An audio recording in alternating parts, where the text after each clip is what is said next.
지난해까지 5년간 근로자들의 임금보다 소득세와 사회보험료 부담이 더 가파르게 오른 것으로 조사됐습니다. 이 때문에 월급이 올라도 막상 쓸 돈은 더 줄어들면서 월급 인상을 체감하기가 힘들었습니다.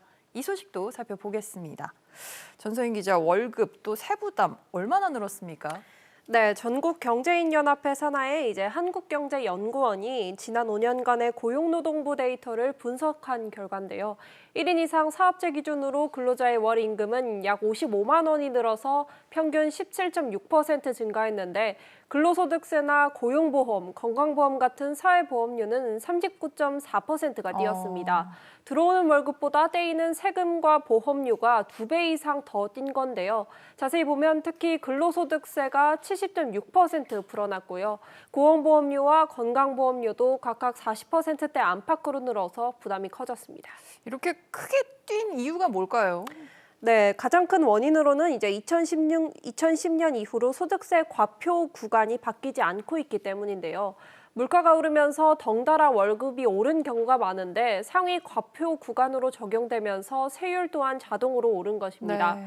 또 현 정부 들어서 사회보험료율이 크게 늘어난 점도 있습니다. 실업급여 지급 기준이 확대되고 또 고령층 의료비 지출과 보장 범위가 넓어졌기 때문입니다.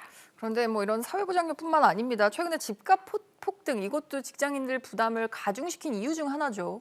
네, 맞습니다. 임금 인상의 폭보다 2.4배 정도 오른 집값도 무주택 근로자들의 부담을 가중시킨다고 환경영은 지적했습니다. 서울 집값은 2016년 대비 지난해 매매가는 77.8%, 전세가는 43.1%나 뛰었는데요. 지난해 근로자의 월 평균 임금인 365만 3천 원을 모두 저축해도 집을 사는 데 걸리는 시간은 지난 2016년 11.8년에서 지난해 21년으로 9년 이상이나 벌어졌습니다. 그런데다가 최근에 라면부터 커피까지 안 오르는 게 없지 않습니까? 생활 물가까지 급등을 하면서 앞으로가 좀 더 걱정일 것 같아요.